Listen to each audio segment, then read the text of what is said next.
नमस्कार। मैं प्रद्युमन जोशीला। मनोहर लाल खट्टर में बचा है राजनीतिक दम या बूढ़े हो गए हैं चाचा श्री?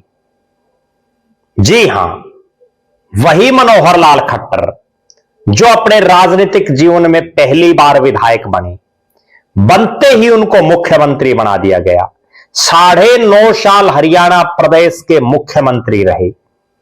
बहुत जोड़ तोड़ की कई राजनीतिक दलों के बड़े बड़े चेहरों को अपनी पार्टी में शामिल करवाने का काम किया। फिर करनाल से लोकसभा का चुनाव लड़ाया। वर्तमान में वो केंद्र में नरेंद्र मोदी की सरकार में बड़े पावरफुल महकमे के मंत्री हैं। आज भी उनको हरियाणा प्रदेश में सुपर सीएम माना जाता है। लेकिन आज पता चलेगा, जी हां, आज पता चलेगा कि मनोहर लाल खट्टर साहब में कोई बचा है राजनीतिक दमखम या बूढ़े हो गए हैं चाचा श्री। हरियाणा के लोग उन्हें कोई चाचा मनोहर कहता है तो कोई ताऊ खट्टर के नाम से उनको पुकारता रहता है। मनोहर लाल खट्टर एक ऐसा नेता जिसे ना राजनीति विरासत में मिली, ना जिसका कोई बहुत लंबे चौड़े राजनीतिक परिवार या कोई धनाढ्य परिवार से कोई वास्ता रहा। एक आम और साधारण घर, राष्ट्रीय स्वयंसेवक संघ से अपने कारवां को शुरू करके और प्रदेश के सबसे बड़ी कुर्सी पर पहुंचने का मुकाम उन्होंने हासिल किया।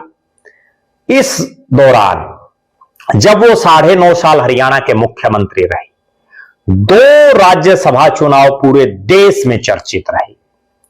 दोनों राज्यसभा चुनाव में भले ही निर्दलीय प्रत्याशी जीते, लेकिन वो जीते जिनको भारतीय जनता पार्टी ने समर्थन दिया।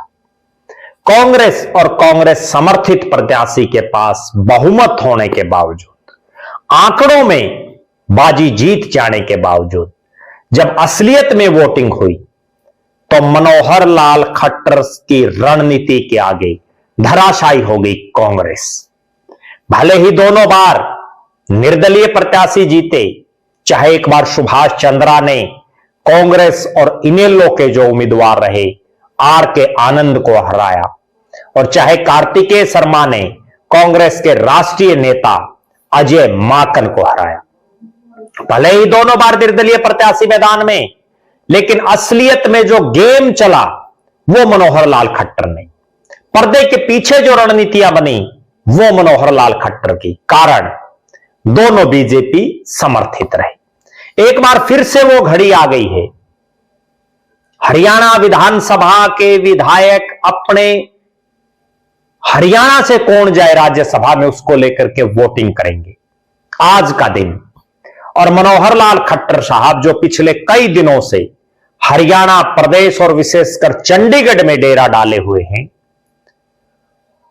वो अपना राजनीतिक कौशल दिखा पाते हैं, अपना राजनीतिक दमखम दिखा पाते हैं, अपनी रणनीति कामयाब कर पाते हैं, या इस बार फेलियर साबित होते हैं।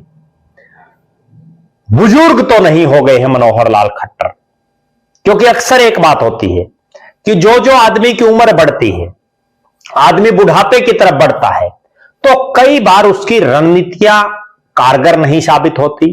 कई बार बुढ़ापे में आने के बाद आदमी का राजनीतिक जो कद होता है, जो एक ओरा होता है, वो भी कहीं ना कहीं कम हो जाता है। लोग उसकी कम सुनते हैं, कम मानते हैं, और लोग ये समझ बैठते हैं कि अब इनका राजनीतिक कैरियर बहुत लंबा नहीं है, तो कन्नी भी काटनी शुरू कर देते हैं।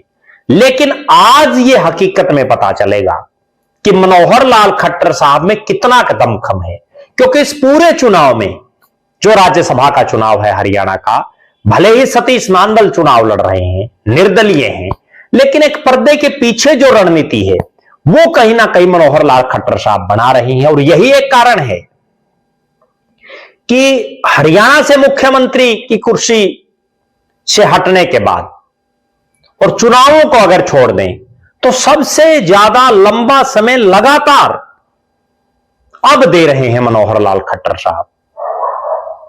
कभी पानीपत से, कभी करनाल से, तो कभी चंडीगढ़ से लगातार हरियाणा के इस राज्यसभा चुनाव पर अपनी पैनी निगाहें जमाए बैठे हैं। और हरियाणा की राजनीति में आज के दिन भले ही वो मुख्यमंत्री नहीं हो, लेकिन उनको सुपर सीएम माना जाता है। एक बड़ी खास विशेषता मनोहर लाल खट्टर की, यारों के वो यार हैं, जिससे जो कमिटमेंट कर देते हैं उसको निभाने का काम करते हैं। और उसका प्रमाण जितने कांग्रेस के नेताओं ने या जितने इंडियन नेशनल लोकदल के नेताओं ने बीजेपी ज्वाइन की, बड़े से बड़ा चेहरा हो और जिससे जो बात मनोहर लाल खट्टर साहब ने कह दी उसको उन्होंने पूरा करके दिखाया। बहुत उदाहरण हमारे सामने है। आज हालात और परिस्थितियां ये हैं कि नायब सिंह सैनी के मंत्रिमंडल में भी बहुत से इनेलो और कांग्रेस के पुराने नेता हैं। वो ये दर्शाता है कि मनोहर लाल खट्टर की ही ये कूटनीतियां रही, ये रणनीतियां रही, जिसकी वजह से कांग्रेस को भी कमजोर कर दिया, चौटाला परिवार को भी कमजोर कर दिया और बीजेपी तीसरी बार लगातार एक छत्र राज हरियाणा में बनाए हुए है। क्या चौथी बार भी बीजेपी का राज बनेगा? इस बात पर भी आज का यह चुनाव परिणाम मोहर लगा देगा। भले ही नरेंद्र मोदी की सरकार में मंत्री हो मनोहर लाल खट्टर, लेकिन हरियाणा की राजनीति में उनका आज भी उतना ही वर्चस्व है, उतना ही दबदबा है, उतनी ही उनकी चल रही है। अब इस चुनाव में यह भी क्लियर हो जाएगा कि राजनीतिक दमखम कितना बचा हुआ है। या बुजुर्ग हो गए हैं, बूढ़े हो गए हैं चाचा मनोहर लाल? आप दर्शक जरूर कमेंट करें, मनोहर लाल खट्टर साहब के बारे में आपका क्या मानना है? मनोहर लाल खट्टर किस तरह के कूटनीतिक और रणनीतिकार हैं, इस पर भी अपनी बेबाक राय जरूर रखें। आज होने जा रहे इस राज्यसभा के चुनाव में कौन मारेगा बाजी, कौन जीतेगा, कौन कौन जा सकता है राज्यसभा में, आप अपना अनुमान कमेंट के माध्यम से जरूर बताएं। बहुत बहुत धन्यवाद। आपका अपना प्रद्युमन जोशीला।